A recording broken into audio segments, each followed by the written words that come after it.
Bonsoir à tous. À la une de l'actualité ce soir, le bac de philo sans pression pour beaucoup d'élèves de terminale qui peuvent compter cette année sur le contrôle continu pour repêcher une éventuelle mauvaise note, un baccalauréat à minima en raison de la crise sanitaire.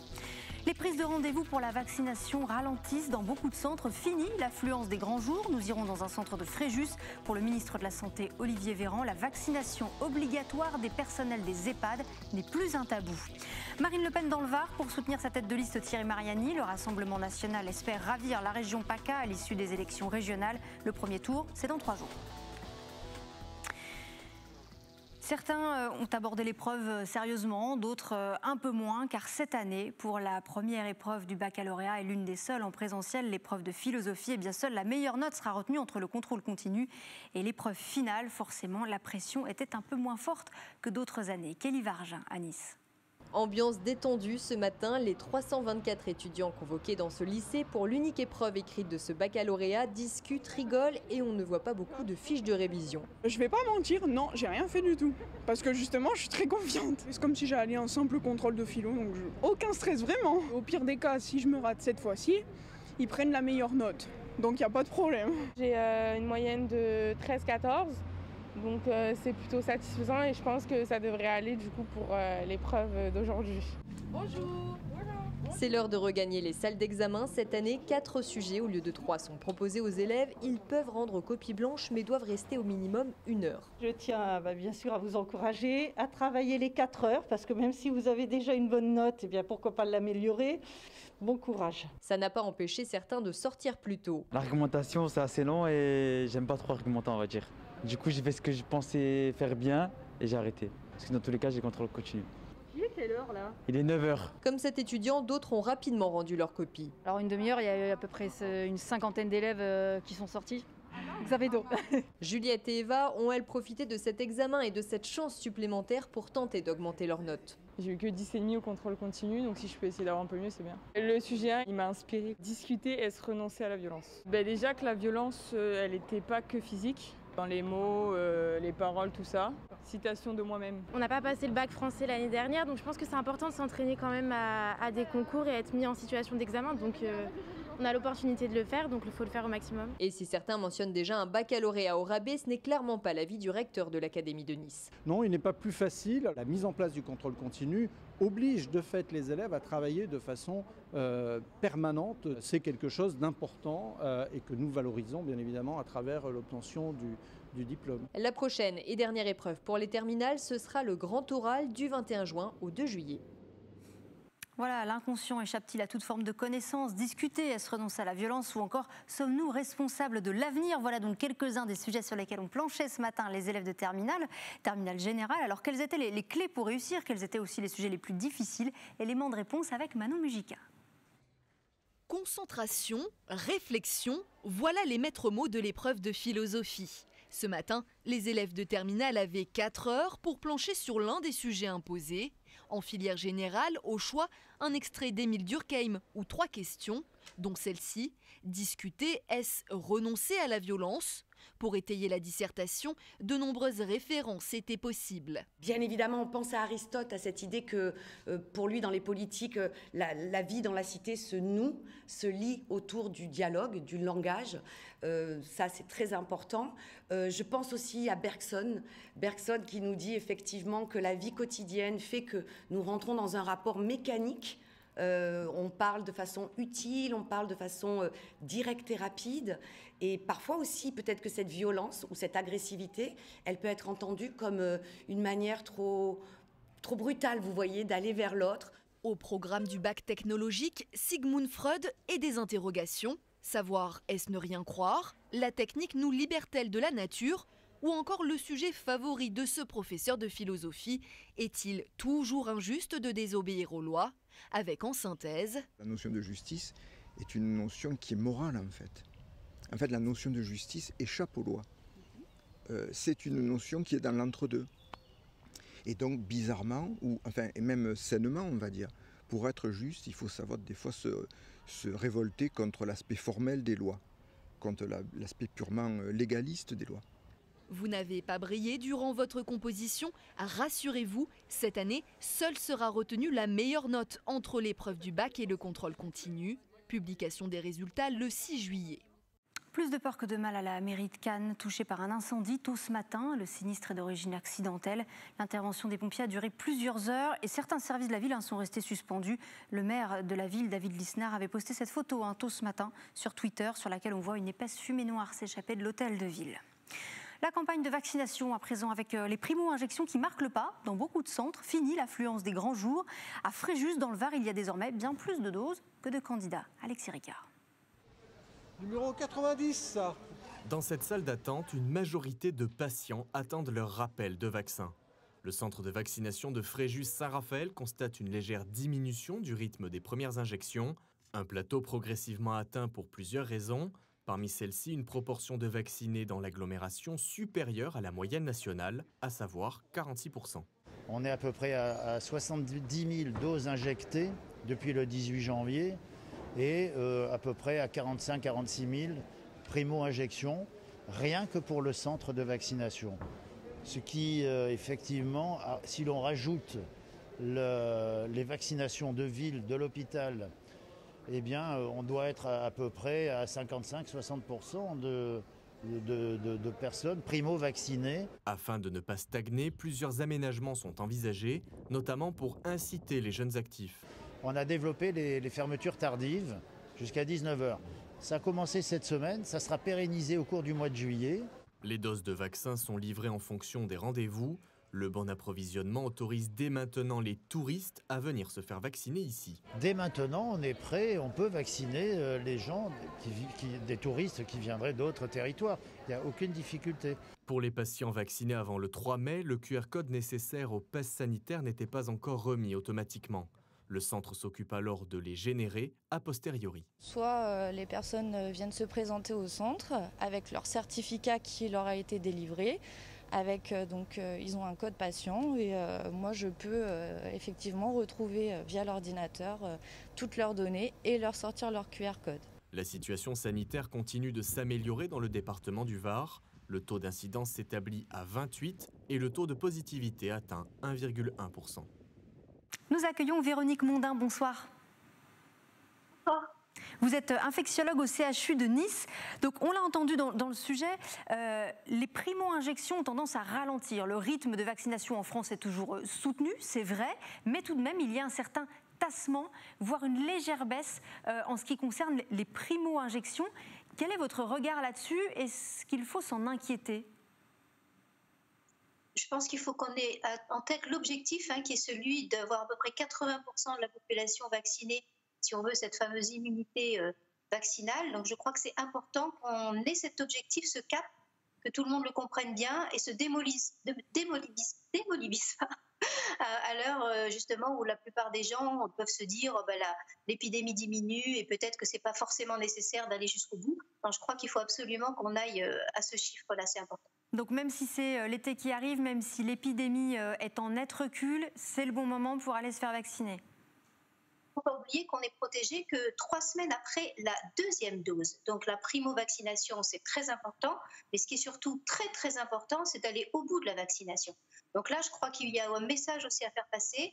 Quelquefois, les gens, on voit bien, veulent arranger leurs vacances en fonction de la vaccination, en se disant est-ce que je peux partir avant, après, et du coup, un certain aménagement de l'espacement des doses. Je crois qu'il faut qu'on reste vraiment très attentif à ce que cette vaccination soit optimale et qu'on ne se sente protégé qu'à 3 semaines après la deuxième dose. Oui, il faut absolument avoir le schéma vaccinal complet. J'aimerais aussi avoir votre avis sur la vaccination des soignants. C'est le ministre de la Santé ce matin qui s'est exprimé sur le sujet. Il a lancé un appel solennel, alors en particulier aux soignants des EHPAD. Il a notamment rappelé certains chiffres. Pour les EHPAD, il y a moins de soignants primo-vaccinés que dans l'ensemble de la population adulte et il s'en alarme. Et la question de la vaccination obligatoire n'est plus totalement tabou dans la bouche du ministre de la Santé. Quel est votre avis là-dessus? Faut-il rendre la vaccination obligatoire chez les soignants? Alors ça, c'est une question qui est éminemment politique, mais c'est vrai que sur le plan de la gestion de l'épidémie, si on est cohérent et si on a en tête encore les chiffres dramatiques qu'on a vécus ces derniers mois, et si on a une responsabilité de soignant que tout soignant doit avoir en son fort intérieur, j'ai envie de dire que c'est difficile de comprendre que certains soignants ne se sentent pas encore concernés par la vaccination. Donc malheureusement, s'il faut aller vers une sensibilisation un peu plus musclée pour leur faire comprendre leur rôle majeur dans le frein de l'épidémie, je pense que oui, c'est important. Bon, on a un devoir à jouer, nous, en tant que soignants, bien évidemment. Et la vaccination obligatoire chez les soignants, alors, plutôt pour ou contre? Plutôt un petit peu pour. Plutôt un petit peu pour. Alors, il y a également la question de l'assouplissement des mesures sanitaires. Elles sont arrivées, cet assouplissement, il est arrivé un petit peu plus tôt que prévu en ce qui concerne le port du masque à l'extérieur. Ça y est, il n'est plus obligatoire. Et puis, il y a aussi le couvre-feu qui sera levé dimanche. Est-ce que c'est le bon moment ou est-ce que c'est trop tôt? Alors, je ne sais pas si vous vous en souvenez, mais on avait eu l'occasion de discuter à plusieurs reprises sur le port du masque en extérieur.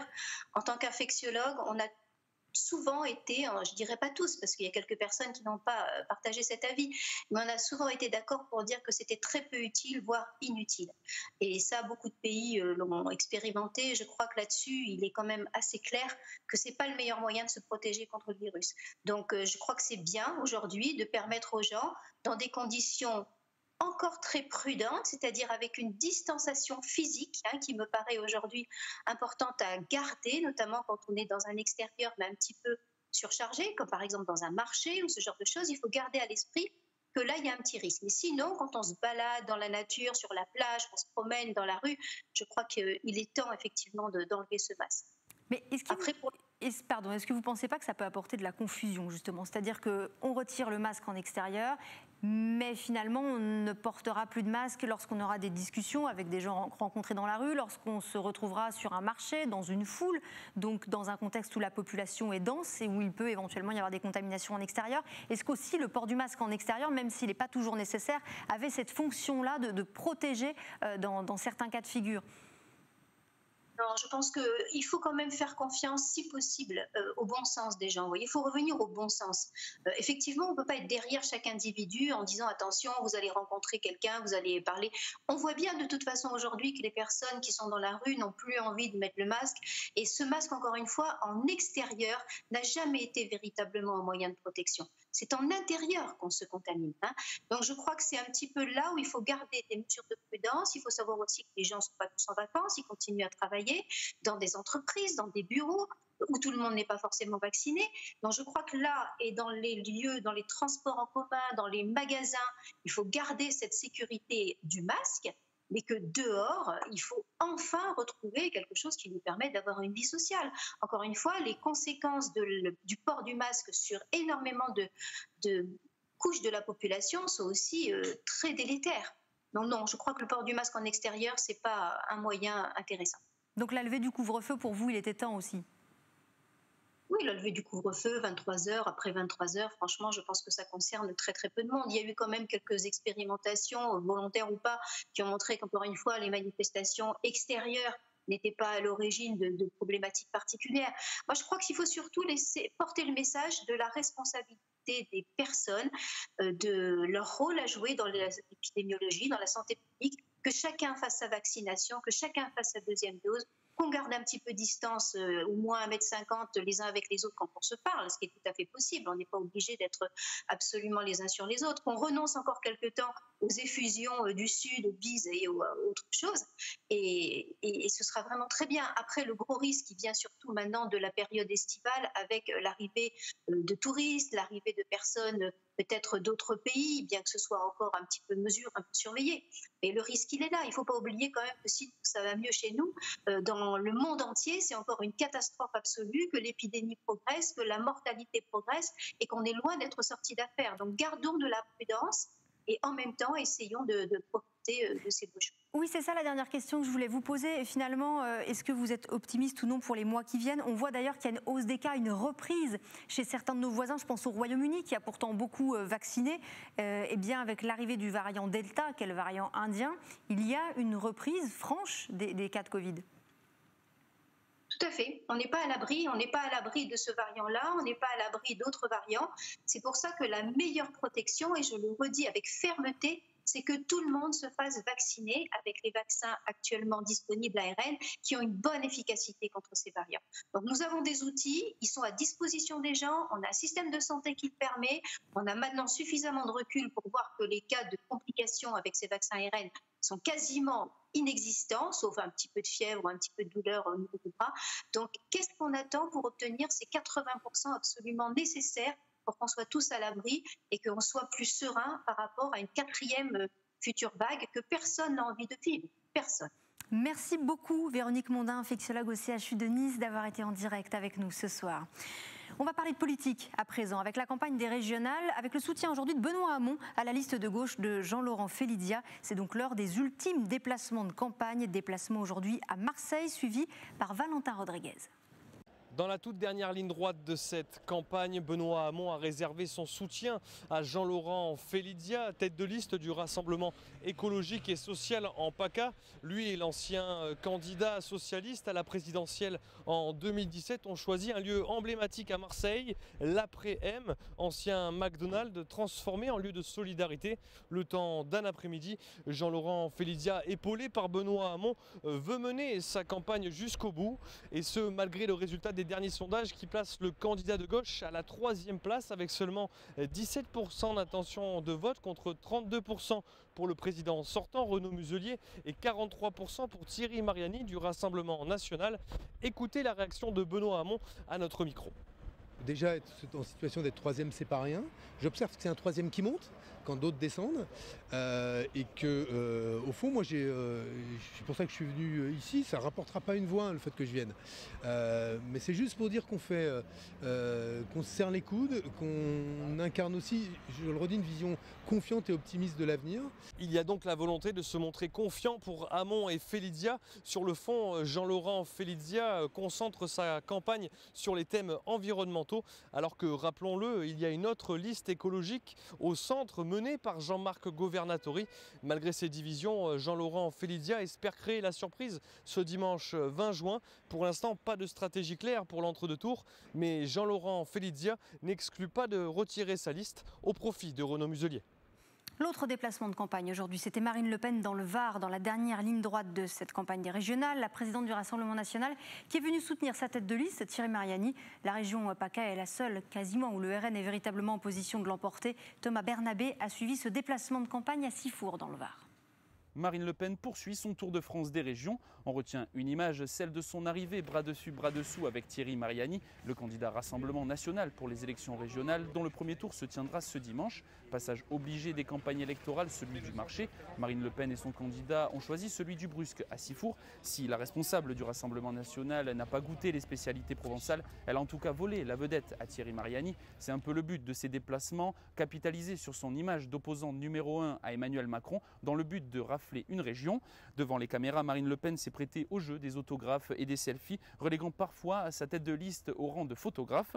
La force tranquille, c'est nous, en cette belle journée et ces derniers jours de campagne. Ce sera le seul commentaire politique de Marine Le Pen pour cette matinée. Tout sourire, elle affiche sa confiance car Thierry Mariani est donné gagnant dans plusieurs sondages devant le président sortant Renaud Muselier. Le dernier publié par l'Institut Ipsos-Soprasteria le donne gagnant à 51% des voix contre 49% pour le président sortant de région. Ce n'est donc pas anodin si à 3 jours du premier tour, Marine Le Pen vient soutenir son poulain dans la région qui a le plus de chances de passer du côté du Rassemblement national. De quoi donner le ton pour les présidentielles où elle est d'ores et déjà candidate. Lors d'une conférence de presse qui s'est déroulée cet après-midi au QG de Thierry Mariani, la candidate a d'ailleurs répondu à notre question sur sa stratégie pour les présidentielles. Thierry Mariani fait dans la région ce que je souhaite faire à l'élection présidentielle. Je ferai un gouvernement d'union nationale. On rappelle que la liste de Thierry Mariani compte un tiers de personnes qui ne viennent pas du Rassemblement national. Et nous sommes à 3 jours maintenant du premier tour des régionales. Soirée électorale du premier tour à suivre bien entendu sur notre antenne. Puis il y aura le débat de l'entre-deux tours. Ça se passera ici sur l'antenne d'Azur TV qui deviendra prochainement 3 chaînes toujours plus proches de vous. BFM Marseille-Provence, BFM Toulon-Var et BFM Nice-Côte d'Azur. Rendez-vous donc le jeudi 24 juin de 8h30 à 9h30 pour le débat de l'entre-deux tours. Il sera présenté par Jean-Jacques Bourdin. En bref, dans une note adressée au directeur général de la police, le ministre de l'Intérieur Gérald Darmanin demande des mesures pour lutter contre les rodéos urbains. Je demande de mettre en œuvre dès ce samedi et dans les semaines qui viennent 50 opérations dans les communes ou quartiers les plus impactés. Il réclame aussi la saisie systématique des 2 roues et des quads. L'arrivée de l'été et l'allègement des mesures sanitaires sont favorables à la multiplication des rodéos urbains, selon Gérald Darmanin. On rappelle qu'à Marseille, l'État avait été condamné pour son inaction à verser 10 000 € de dommages et intérêts à un collectif d'habitants.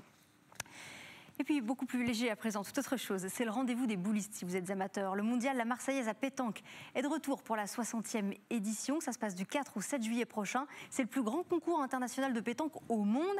Déjà 16 pays inscrits et 28 sites de jeux. Le président de l'événement nous présente quelques nouveautés. Écoutez. Les deux grandes nouveautés qu'on va faire cette année et qui nous tiennent particulièrement à cœur, d'abord, une nouveauté, je vous la donne en exclusivité pour Azur TV, qui va faire beaucoup de bruit. C'est la veille du mondial, un événement qui va s'appeler le All-Star Mondial. C'est les 12 meilleurs joueurs du monde qui vont s'affronter toute une après-midi sur un contest. 4 équipes, ouverts à tous, gratuit pour tout le monde, comme d'habitude, et en direct à la télé et sur Twitch. Parce qu'aujourd'hui, on se développe sur les nouveaux réseaux. Et le deuxième événement qui nous tient particulièrement à cœur au mondial, c'est la création du Handi Mondial. C'est un concours spécialement réservé aux handicapés, où on va faire jouer les handicapés avec leurs aidants. C'est pour faire encore plus de liens entre les soignants et les handicapés. 16 joueurs handicapés qui vont jouer avec leurs aidants et une finale en direct juste avant la finale du mondial.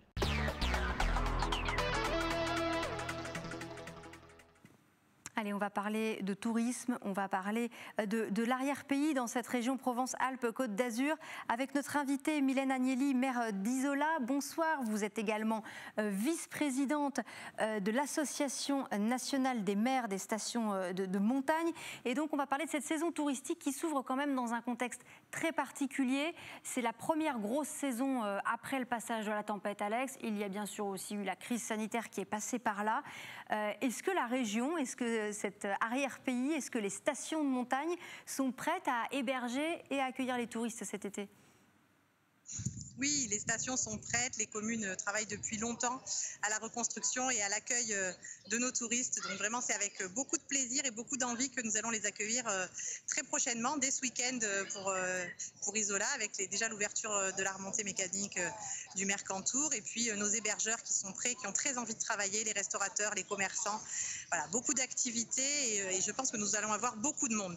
Alors sur cette station d'Isola dont vous êtes la maire, est-ce que les réservations sont en hausse cette année ou au contraire on a eu un peu du mal à faire le plein ? On a beaucoup de réservations, beaucoup de demandes. L'été dernier, on a déjà eu beaucoup de monde. La montagne, c'était vraiment une valeur refuge et c'était le cas de la même manière à Oron, à la Colmiane et dans toutes les stations de moyenne montagne également. Donc là, on a vraiment beaucoup de réservations et encore plus depuis les dernières annonces. Voilà, les gens ont très envie de venir en vacances, de venir s'aérer, de prendre le bon air, de faire du vélo, de la randonnée, d'aller dans nos piscines. Voilà, donc on s'attend à avoir vraiment un très bel été. Aussi, peut-être finalement, grâce entre guillemets à la crise sanitaire, les gens partent moins à l'étranger, ils se rabattent plus sur les destinations françaises. Ça, c'est quelque chose que vous ressentez ou pas ? Oui, clairement, c'est, on va dire, l'effet positif du Covid. Voilà, ça attire beaucoup de gens en montagne, en France. Ils ont envie de rester proches de la nature. Ils n'ont pas forcément envie de se retrouver dans des espaces urbains ou dans des concentrations avec énormément de monde. Donc, c'est vrai que là-dessus, on tire notre épingle du jeu. Et puis, vous l'avez dit, il y a eu la tempête Alex, il y a eu la crise sanitaire. Donc, pour nous, ça a été beaucoup de défis à le relever. Mais on a vraiment pu faire preuve d'une grande solidarité avec les élus, avec la métropole et avec la région donc, et le département bien sûr. Donc on est tous prêts pour accueillir nos touristes. Alors, par contre, en revanche, comment ça va se passer pour les vallées sinistrées ? Parce que la tempête Alex aussi a durement frappé la région. Il y a la vallée de la Tinée, notamment pas loin de chez vous. On pourrait aussi parler de la Vésubie, de la Roya un petit peu plus loin. Est-ce que quand même dans ces zones-là, on n'est pas encore un peu en chantier ? Est-ce qu'on est totalement prêt pour cette saison ? Il y a des zones qui sont en chantier, il y a des pistes de VTT qui ont été endommagées également, pour parler de choses plus légères que malheureusement les habitations ou les routes. Mais il y a vraiment eu un très très gros travail de reconstruction qui a été fait quasiment dès le lendemain. Donc pour cet été, dans la plupart de nos communes et la plupart de nos activités seront prêtes et seront opérationnelles. Donc ça a été un vrai défi et heureusement on a pu compter sur l'implication vraiment de toutes les collectivités locales. Donc voilà, maintenant il ne nous reste plus qu'à accueillir nos touristes. Alors, il y a les touristes, le nombre de touristes, le quantitatif, si l'on peut dire, et puis il y a le qualitatif. Quel tourisme on développe ? Comment vous voyez l'avenir de ces stations de moyenne montagne ? Quel type de tourisme vous avez envie d'y développer ? Nous, sur Isola, on a vraiment très envie de développer une activité 4 saisons, on va dire. En tout cas, d'agrandir cette saison d'été parce que les randonnées, clairement, elles peuvent se faire tout le temps. Elles n'ont pas besoin d'attendre le feu vert officiel d'ouverture de la station pour que les gens puissent venir. Donc voilà, on se dirige vraiment vers des activités très, très connectées avec la nature, été comme hiver. Parce que l'hiver, on a aussi des activités telles que le musher, etc., qui ont attiré beaucoup de monde. Et cet été, par exemple, on va proposer de la cani-rando pour la première fois sur Isola 2000 et le musher qui vient donc l'hiver va emmener les gens promener avec ses chiens et ça rencontre vraiment beaucoup de succès. Alors aussi, est-ce qu'il n'y a pas une diversification qui est en train de se faire dans l'offre d'hébergement? Je pense à cet hôtel 4 étoiles qui a ouvert dans la Vésubie. Est-ce que jusqu'à récemment, il y avait peu de catégories de logements haut de gamme? Est-ce qu'on est en train de développer justement différentes catégories d'hébergement davantage qu'auparavant? Oui, absolument. Alors nous, à Isola, on a la chance d'avoir déjà des hôtels de qualité, notamment le Marano pour ne citer que le 4 étoiles. Mais c'est vrai que les gens sont aussi demandeurs d'hébergement voilà, on va dire un petit peu plus haut de gamme. Et on a la chance, nous, d'avoir récupéré beaucoup de terrain, beaucoup de foncier sur Isola. Donc nos projets, c'est évidemment de développer de l'hébergement touristique qui soit de qualité et de ne pas construire dans tous les sens. Voilà, de faire attention à notre environnement que l'on tient à préserver par-dessus tout. Oui, parce qu'il y a aussi tout un enjeu autour de l'écotourisme, j'imagine. Absolument, autour de l'écotourisme, autour des activités qu'on va développer, autour du sens de la responsabilité de nos touristes, mais aussi des partenaires qui proposent des activités. Donc c'est vraiment la volonté de la commune, c'est de mettre en avant notamment par exemple nos producteurs locaux, les artisans. Et voilà, on fait un vrai gros travail au quotidien dans ce sens-là. Et c'est vrai que nos partenaires, les hébergeurs comme les commerçants nous accompagnent beaucoup là-dessus. Donc c'est un vrai défi à relever pour les prochaines années, même si à Isola, on a la chance d'être à 2000 mètres et de ne pas souffrir pour l'instant du manque de neige. Il faut anticiper la diversification évidemment des activités, été comme hiver. Mais voilà, évidemment, cet hiver, on a eu beaucoup tendance à parler de diversification des activités parce qu'il n'y avait pas le ski. Mais malheureusement, on a bien vu que sans le ski, l'économie de montagne s'effondrait. Donc on a aussi hâte de se retrouver l'hiver prochain sur nos télésièges. Alors on a entendu beaucoup d'acteurs du tourisme, des restaurateurs, des hôteliers, avoir du mal à recruter des saisonniers cet été. Est-ce que c'est le cas aussi dans ces stations de moyenne montagne et chez vous à Isola ? Non, nous on a la chance d'avoir on va dire un petit vivier de saisonniers qui vient chaque année, été comme hiver, qui sont fidèles à la station, qui sont fidèles à la commune. Donc c'est vrai qu'ils ont tout de suite répondu présent. Alors peut-être que ponctuellement il y a un ou deux restaurateurs qui a eu du mal à trouver un serveur ou un cuisinier, mais la plupart de nos saisonniers ont répondu présent. Donc là-dessus on est vraiment très contents. Alors une dernière question, à Isola on fait quoi en quelques mots? Ce serait quoi les 2-3 principales activités l'été? On peut faire de la rando, on peut faire du vélo, on peut faire de la cani-rando, on peut faire du paintball, bien sûr, tout prochainement, une nouvelle activité. On a des cartes électriques, on a de l'acrobranche et puis à Isola Village, il y a aussi aquavalley, un terrain de beach soccer, de beach volley. Voilà, on a beaucoup d'activités sportives et on a un côté culturel qui est très important à Isola. Beaucoup de patrimoine à visiter et des belles animations proposées par l'Office du tourisme avec des semaines à thème tout le mois de juillet et tout le mois d'août. Donc vous pouvez venir respirer l'air. Merci beaucoup Mylène Agnelli, maire d'Isola, vice-présidente de l'Association nationale des maires des stations de montagne qui nous ont donné envie d'aller respirer un petit peu d'air pur cet été. Lui, il concourt pour devenir le meilleur métallier de France. Il s'appelle William, c'est un jeune Marseillais de 21 ans et il participe depuis aujourd'hui à Marseille à ce qu'on appelle les World Skills, rencontre signée Luca Licata Caruso. Des gestes précis et une concentration maximale. William concourt pour devenir le meilleur métallier de France. Pendant 3 jours, le jeune Marseillais affronte 9 autres candidats. Au programme, la reproduction en métal de la basilique Notre-Dame de Fourvière à Lyon. Un travail de longue haleine qui demande rigueur et patience. C'est des concours qui demandent beaucoup de temps de préparation. William, il est très rigoureux. Il s'est fait vraiment comme un grand sportif de haut niveau. Il a travaillé son physique, son mental, le métier bien évidemment, et toutes les compétences ou effectivement métiers qui sont demandés pour cette pièce-là. Un entraînement que son juré espère fructueux. Après une médaille d'argent obtenue en 2018, William n'a désormais qu'un seul objectif en tête. On a alors en tête Ouais, c'est l'objectif. C'est essayer de se baser un peu sur les expériences que j'ai pu avoir sur les 2 autres éditions que j'ai faites avant. Donc oui, pour aller chercher cette médaille d'or. William est le favori du concours, un statut que le jeune homme assume pleinement. Il faut se le dire, il ne faut pas se mentir, c'est un lot de pression en plus, mais voilà, j'essaie de déconnecter sur ce point-là et de prendre un maximum de plaisir sur la pièce. Et je me focus là-dessus et voilà. Une épreuve de 17 heures étalée sur 3 jours qui comptera pour 50% de la note finale. Le reste sera attribué lors de la seconde phase du concours qui aura lieu à Lyon en janvier prochain. Reste avec nous tout de suite, la seconde partie du Grand Direct. Pour vous informer au plus près de chez vous, Azur TV devient BFM Marseille-Provence, Toulon-Var, Nice-Côte d'Azur.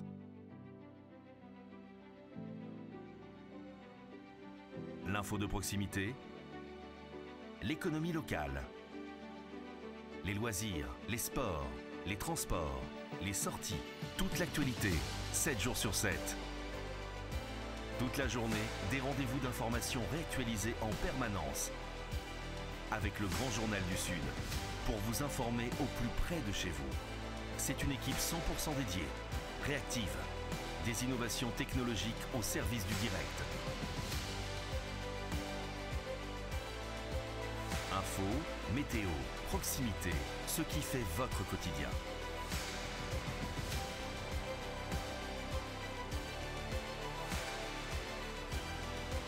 BFM Marseille-Provence, BFM Toulon-Var, BFM Nice-Côte d'Azur. Disponible sur tous les supports.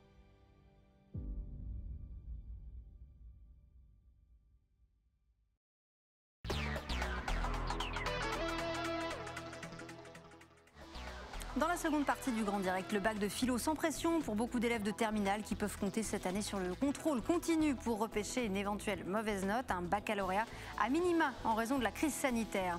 Les prises de rendez-vous pour la vaccination ralentissent dans beaucoup de centres. Fini l'affluence des grands jours, nous irons dans un centre de Fréjus. Pour le ministre de la Santé Olivier Véran, la vaccination obligatoire des personnels des EHPAD d'ailleurs n'est plus un tabou.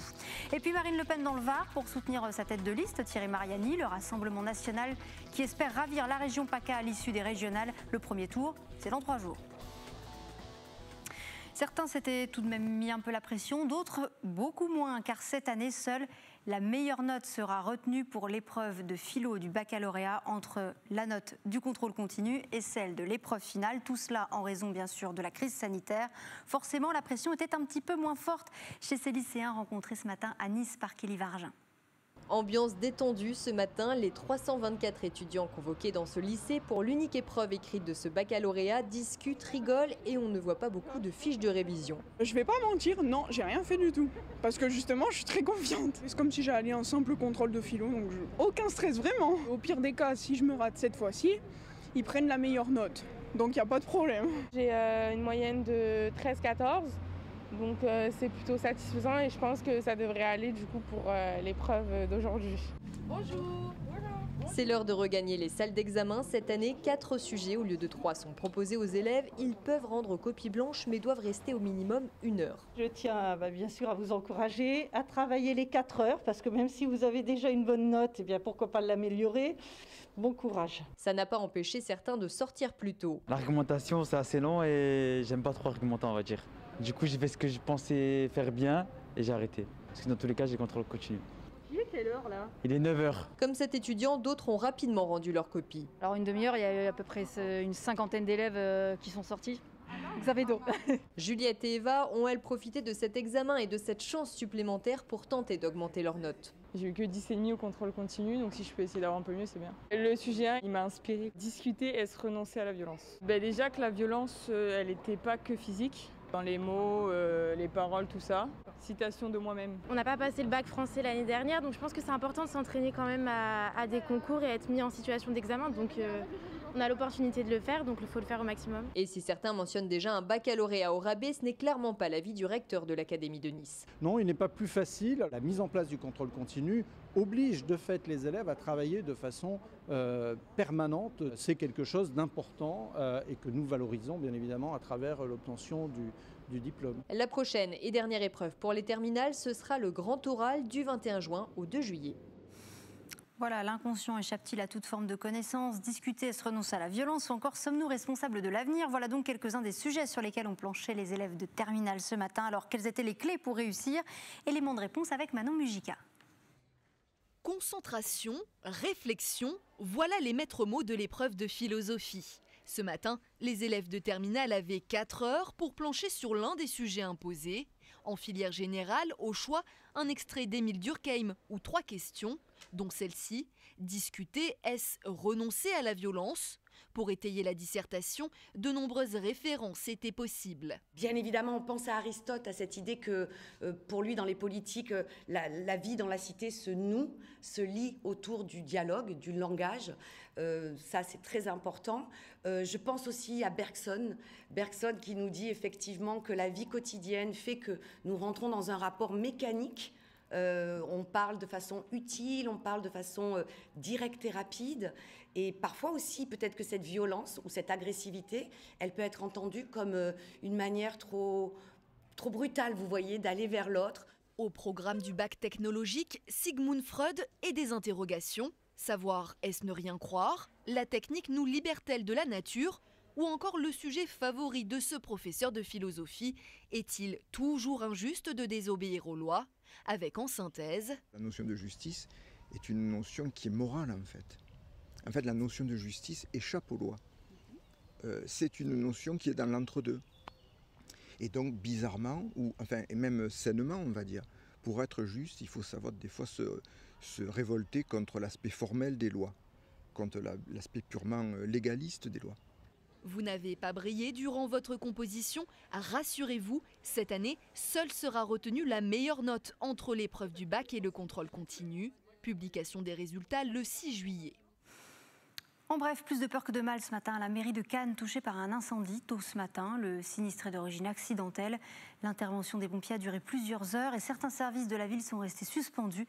Le maire de Cannes, David Lisnard, avait posté cette photo ce matin sur Twitter sur laquelle on voit une épaisse fumée noire s'échapper de l'hôtel de ville. La campagne de vaccination à présent avec les primo-injections qui marquent le pas dans beaucoup de centres. Fini l'affluence des grands jours. À Fréjus dans le Var par exemple, il y a désormais bien plus de doses que de candidats. Alexis Ricard. Numéro 90, ça. Dans cette salle d'attente, une majorité de patients attendent leur rappel de vaccin. Le centre de vaccination de Fréjus-Saint-Raphaël constate une légère diminution du rythme des premières injections, un plateau progressivement atteint pour plusieurs raisons.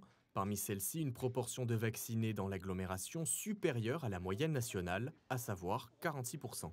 On est à peu près à 70 000 doses injectées depuis le 18 janvier. Et à peu près à 45-46 000 primo-injections, rien que pour le centre de vaccination.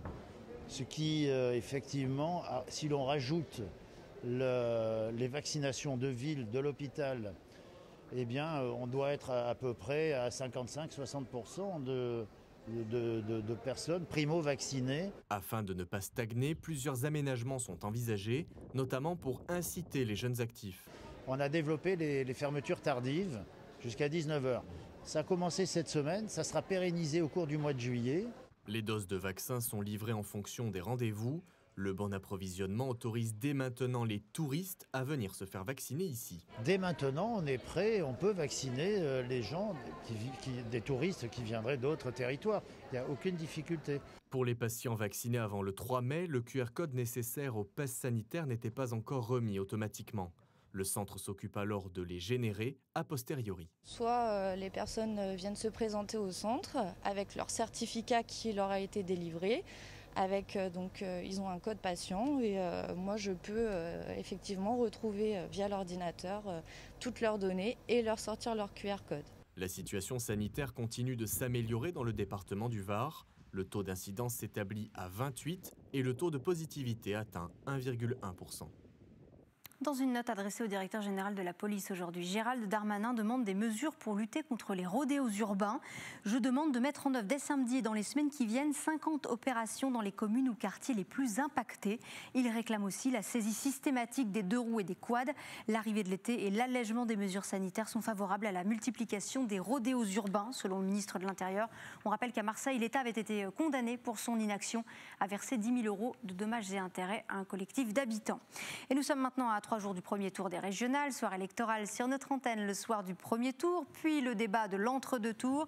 Ça se passera ici, sur l'antenne d'Azur TV, qui va devenir prochainement 3 chaînes, toujours plus proches de vous, BFM Marseille-Provence, BFM Toulon-Var et BFM Nice-Côte d'Azur. Rendez-vous pris le jeudi 24 juin de 8h30 à 9h30 pour ce débat de l'entre-deux tours. Il sera présenté par Jean-Jacques Bourdin.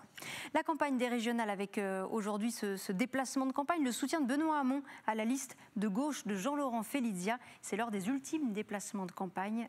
Ça se passe à Marseille avec Valentin Rodriguez. Dans la toute dernière ligne droite de cette campagne, Benoît Hamon a réservé son soutien à Jean-Laurent Felizia, tête de liste du Rassemblement écologique et social en PACA. Lui et l'ancien candidat socialiste à la présidentielle en 2017 ont choisi un lieu emblématique à Marseille, l'Après-M, ancien McDonald's transformé en lieu de solidarité. Le temps d'un après-midi, Jean-Laurent Felizia, épaulé par Benoît Hamon, veut mener sa campagne jusqu'au bout, et ce malgré le résultat des derniers sondages qui placent le candidat de gauche à la 3e place avec seulement 17% d'intention de vote contre 32% pour le président sortant Renaud Muselier et 43% pour Thierry Mariani du Rassemblement national. Écoutez la réaction de Benoît Hamon à notre micro. Déjà être en situation d'être 3e, c'est pas rien. J'observe que c'est un 3e qui monte quand d'autres descendent et que au fond moi c'est pour ça que je suis venu ici. Ça rapportera pas une voix hein, le fait que je vienne, mais c'est juste pour dire qu'on fait qu'on se serre les coudes, qu'on incarne aussi, je le redis, une vision confiante et optimiste de l'avenir.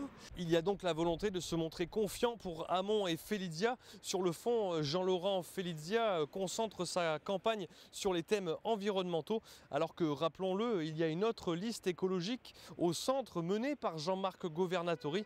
Malgré ces divisions, Jean-Laurent Felizia espère créer la surprise ce dimanche 20 juin. Pour l'instant, pas de stratégie claire pour l'entre-deux tours, mais Jean-Laurent Felizia n'exclut pas de retirer sa liste au profit de Renaud Muselier. On s'arrête à présent sur cette histoire assez invraisemblable qui est arrivée à un jeune niçois, un jeune homme qui a été filmé à son insu dans la ville de Nice et qui a découvert qu'il apparaissait dans un film diffusé sur Netflix.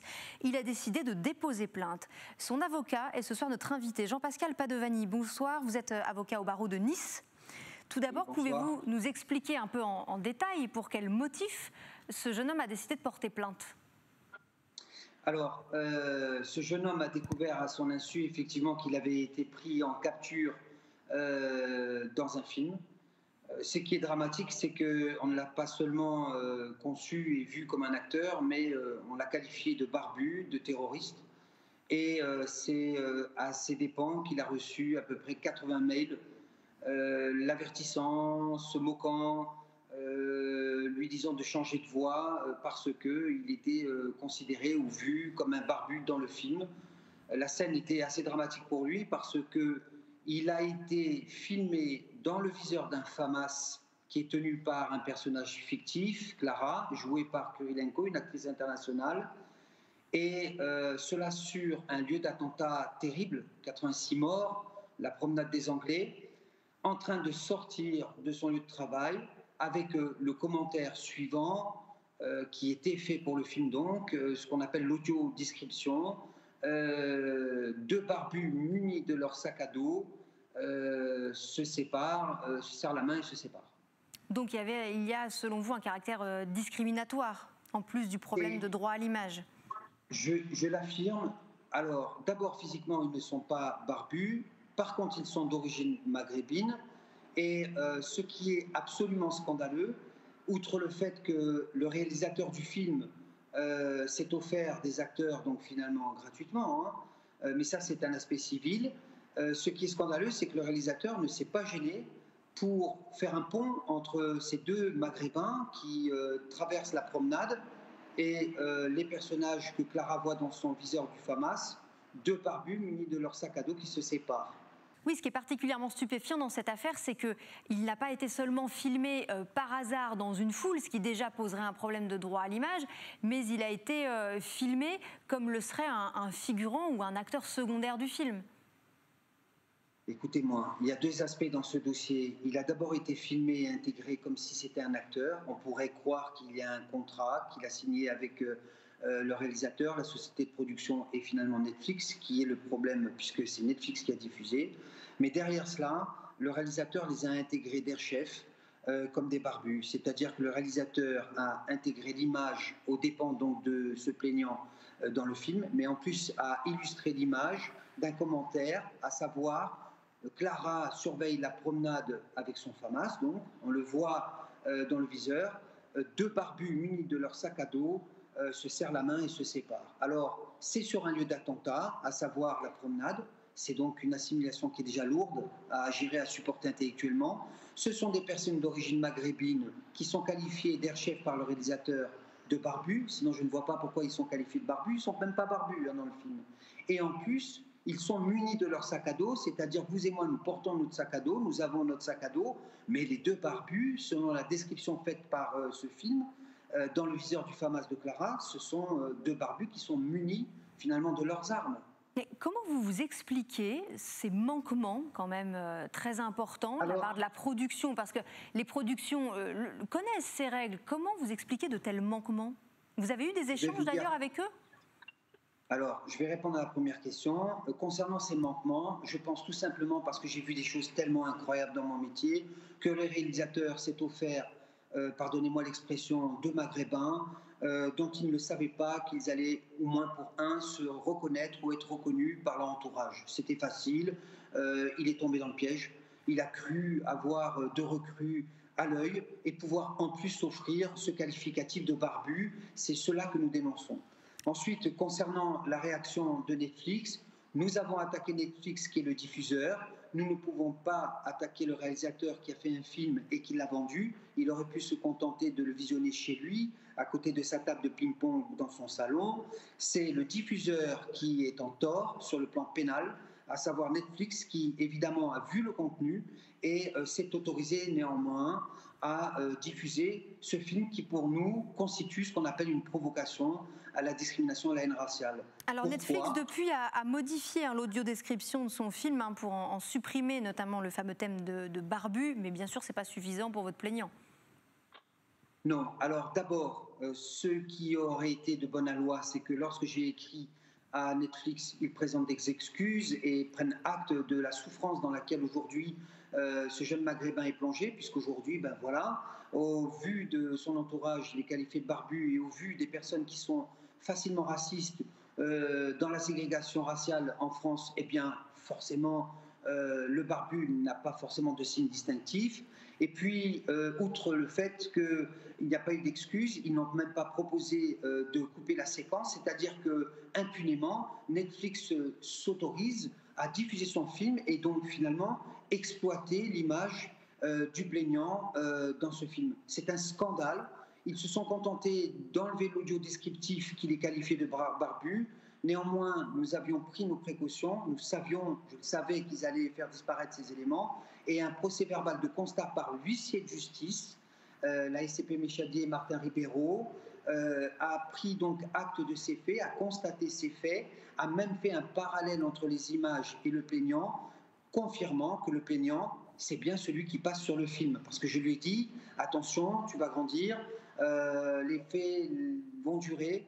Si tu grandis, que tu changes physiquement, ils vont aller dire que c'est pas toi. Fais-toi constater tout cela et fais acter le préjudice. Pour avoir un dossier solide, évidemment. Voilà. Qu'est-ce qu'il peut espérer obtenir en justice, votre client ? Alors, c'est pas espérer. Nous voulons bien sûr un communiqué de presse d'excuses de la part de Netflix. Je répète encore une fois que Netflix n'est pas accusé de faire de la propagande raciale, mais d'avoir diffusé un film dans lequel le seul fait d'être maghrébin suffit pour qu'on qualifie la personne de barbu. Il y a un pont qui a été fait aujourd'hui, il y a des manifestations d'hostilité qui ont émergé. Je rappelle qu'une commentatrice, une lectrice du Point, a avant-hier, ni plus ni moins, dit que ce n'était pas un hasard si finalement il avait été pris en flagrant délit de préparation d'attentat, que certainement il avait quelque chose à se reprocher. Vous voyez, les débordements sont là. Alors, nous voulons des excuses de Netflix. Nous voulons bien sûr que Netflix coupe la scène. Je ne vois pas pourquoi il continue à exploiter cette image. Et puis, bien sûr, en termes de réparation, il y a d'abord la réparation morale qui était la plus importante pour nous, le dépôt de la plainte devant le parquet de Nice pour cette infraction de provocation à la haine ou de la discrimination raciale. et nous irons au feu concernant la réclamation des dommages et intérêts concernant l'exploitation proprement dite de l'image du plaignant sur le plan civil, puisque aujourd'hui vous pouvez croire en regardant le film que c'est un acteur à part entière qu'on a engagé et à qui on a dit tu vas traverser la promenade, tu fais semblant de discuter, puis tu t'en vas, on va te filmer. Ce n'est pas le cas. Monsieur Padovani, pour terminer, comment va votre client aujourd'hui? Parce que vous racontiez qu'il avait reçu beaucoup de messages, beaucoup de gens l'ont vu dans ce film. Comment va-t-il aujourd'hui? Alors, c'est un jeune de 22 ans qui se lançait, qui aujourd'hui, je le répète encore une fois, je ne dis pas ça pour charger la mule, pardonnez-moi l'expression, mais qui est la risée d'une partie de son entourage, qui a été menacé. Aujourd'hui, lorsque un client rentre dans sa petite entreprise, eh bien, il faut toujours qu'il y ait une moquerie, une réflexion. Il y en a même qui continuent gentiment à lui dire « essaie de changer de voie ». Donc, à 22 ans, subir ça, c'est difficile. Moi, à mon âge, j'aurais subi ça, je l'aurais peut-être plus facilement supporté. Mais à 22 ans, je peux vous dire qu'il est fragilisé. Il suit un psychologue qui le rassure. Et puis, il y a aussi ce drame, à savoir qu'on continue, avec ce genre de comportement de ce réalisateur, à ouvrir la fracture sociale en France. Et ça, c'est vraiment difficile à gérer. Merci beaucoup, Jean-Pascal Padovani, d'avoir été en direct avec nous ce soir. Pour vous informer au plus près de chez vous, Azur TV devient BFM Marseille-Provence, Toulon-Var, Nice-Côte d'Azur.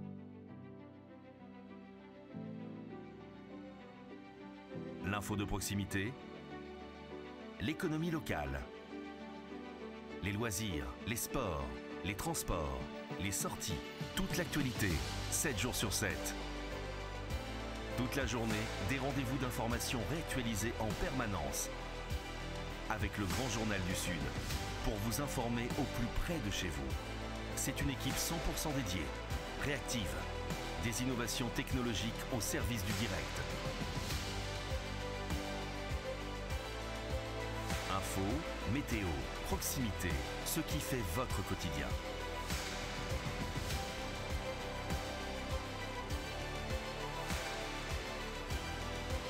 BFM Marseille-Provence, BFM Toulon-Var, BFM Nice-Côte d'Azur. Disponible sur tous les supports.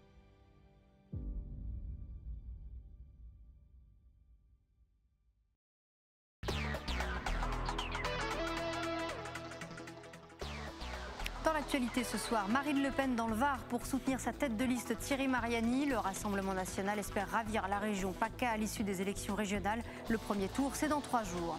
Le bac de philo sans pression pour beaucoup d'élèves de terminale qui peuvent compter cette année sur le contrôle continu pour repêcher une éventuelle mauvaise note.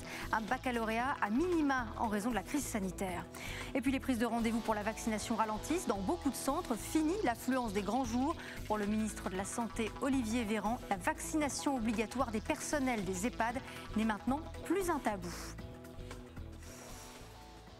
À 3 jours du premier tour des régionales, on s'arrête ce soir sur ce sondage ELAB réalisé pour BFM TV. On en parle avec Bernard Sananès. Bonsoir, vous êtes président d'ELAB.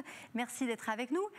Bernard, on va s'arrêter sur les principaux enseignements de ce sondage ce soir. Le premier enseignement, et il est très important, c'est l'abstention. Seuls 36% des électeurs se disent certains d'aller voter dimanche. Est-ce que c'est exceptionnellement bas?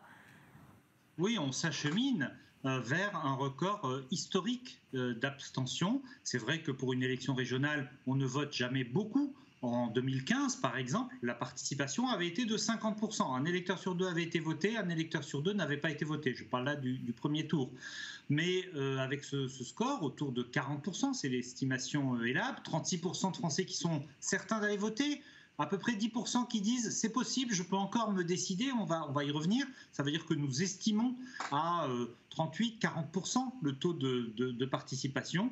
Nous serions à un score encore moins élevé que celui des municipales dont le premier tour s'était déroulé en plein Covid. On était à 44%. Donc vous le voyez, ce serait un record historique, une abstention qui frapperait des catégories habituelles de l'abstention, je pense par exemple aux jeunes, mais de manière très forte, on n'aurait que 20 à 25% de jeunes, par exemple, qui iraient voter dimanche prochain. Une abstention très différenciée aussi en fonction de la préférence partisane, du choix politique. On observe notamment que les électeurs qui avaient voté Jean-Luc Mélenchon au premier tour de l'élection présidentielle sont les moins mobilisés. Et puis on observe, et ça c'est plus rare, on observe une vraie différence de mobilisation entre les hommes et les femmes. Les femmes sont nettement moins intéressées par les élections régionales et disent qu'elles se rendront moins aux urnes dimanche prochain que les hommes. Est-ce qu'on arrive à analyser les raisons de ce désintérêt ? Oui, alors c'est ça qui est intéressant dans l'enquête que nous avons publiée ce matin pour BFM. Les raisons, il y a plusieurs familles, mais il y en a une qui domine, c'est, j'allais dire, la défiance et le désintérêt à l'égard de la politique. Alors vous me direz, ce n'est pas nouveau, vous avez raison, mais ça s'est amplifié au cours des dernières années. Il y a le sentiment que la politique est inutile, qu'elle ne permet pas de changer les choses. Il y a le sentiment que les jeux politiques sont loin de la réalité des problèmes vécus par les gens. Tout cela fait que ces raisons, j'allais dire de fond, ces raisons structurantes, laissent à penser que l'abstention est en train de s'installer durablement pour toutes les élections. Jusqu'à présent, il y a encore une seule élection qui échappe à ce phénomène, c'est l'élection présidentielle. C'est très particulier à la France. En France, on attend tout du président de la République et donc on se mobilise assez largement pour ce scrutin. Donc première raison, la défiance et le désintérêt à l'égard de la politique. La deuxième raison, c'est la méconnaissance de l'offre électorale. On ne connaît pas beaucoup les listes qui se présentent. Alors, sur les thèmes aussi de la campagne électorale, les personnes interrogées font de la sécurité la première priorité de leur président de région, alors qu'on le rappelle, la sécurité, ce n'est pas du tout une compétence de la région. Oui, il faut bien expliquer pourquoi on pose cette question. On demande aux personnes qu'on interroge, de quoi souhaitez-vous que le prochain président de votre région s'occupe en premier ? Eh bien, pour les personnes qu'on interroge, la première des préoccupations à laquelle ce nouveau président devrait répondre, quel qu'il soit, c'est la question de la sécurité. Alors, vous avez raison, et vous avez raison de le rappeler, les régions n'ont pas de pouvoir en matière de sécurité, en tout cas très peu, très faiblement. Mais c'est intéressant de voir que les électeurs potentiels, les citoyens, les investissent de ce pouvoir-là. Ça veut dire quoi ? Ça veut dire que ce thème aujourd'hui est tellement présent dans l'opinion qu'on attend que tous les acteurs publics, que ce soit les maires, que ce soit les régions, que ce soit bien sûr et en premier lieu sans doute le gouvernement et l'exécutif, mais se saisissent de ce sujet qui est devenu un sujet de la vie quotidienne. Alors la sécurité n'est pas le seul thème, derrière il y a bien sûr l'emploi, le développement économique, la formation, ensuite la santé, mais c'est vrai que les questions de sécurité se sont installées, on l'a vu depuis quelques semaines, dans la campagne électorale des régionales. Alors, cette étude d'opinion ne porte pas spécifiquement sur la région PACA, elle est menée au niveau national, mais pour autant, j'aimerais avoir votre analyse, Bernard Sananès, sur la région PACA. Est-ce que rien n'est joué aujourd'hui encore, à 3 jours du scrutin dans cette région PACA ? Écoutez, bien sûr, rien n'est joué, une élection n'est jamais jouée d'avance et l'élection s'annonce très incertaine. Que pouvons-nous dire de manière factuelle à partir des chiffres que nous avons, chiffres publiés par Elab fin mai, chiffres publiés par nos confrères Institut de sondage depuis et encore très récemment. C'est qu'on observe que la dynamique est pour Thierry Mariani. La dynamique s'est installée depuis qu'il y a eu, certains parlent de psychodrame, d'autres d'accords démentis, entre Renaud Muselier et La République En Marche. Renaud Muselier dit qu'il n'y a pas d'accord, mais il y a des personnalités de La République En Marche sur sa liste. Et visiblement, cela a troublé une grande partie de l'électorat de droite, qui est très fort dans cette région, à tel point que dans notre dernier sondage, près de 4 électeurs sur 10 qui avaient voté à droite au présidentiel disaient qu'ils n'iraient pas voter pour le président sortant, mais plutôt pour Thierry Mariani. Donc il y a une dynamique Mariani pour le premier tour, on verra si elle se confirme dimanche, mais pour autant, l'écart entre les deux hommes, entre 8 et 10 points au premier tour, semble inférieur à l'écart qui était celui qui distançait Marion Maréchal-Le Pen de Christian Estrosi en 2015. L'écart à l'époque était de 14 points. Donc on ne peut pas dire que le scrutin est joué. Tout dépendra d'abord de ce qui se passera avec la liste de gauche de Jean-Laurent Félicia. Est-ce qu'elle se maintiendra au second tour ? Premier point, est-ce qu'il y aura un retrait, un maintien, une fusion ? Et puis deuxièmement, que feront les électeurs ? Vous savez, on parle du Front républicain. Moi je dis toujours, il y a 2 fronts républicains. Il y a le Front républicain des états-majors et puis il y a le Front républicain des urnes. Est-ce que les électeurs se retrouvent dans ce Front républicain ? Est-ce qu'il y aura ce phénomène que l'on a appelé barrage au Front national, aujourd'hui au Rassemblement national ? Ou au contraire, est-ce que la stratégie de banalisation qu'a conduite Marine Le Pen depuis quelques années, est-ce que cette stratégie de banalisation amènera le RN à s'emparer de la région PACA ? Merci beaucoup Bernard Sananès, président de l'Institut Sondage Elab, d'avoir été avec nous ce soir pour cette analyse de l'opinion après ce sondage réalisé 5 jours avant le scrutin et on est maintenant à 3 jours du premier tour. Merci de nous avoir suivis à tous. Une très belle soirée. Tout de suite, une nouvelle heure d'info.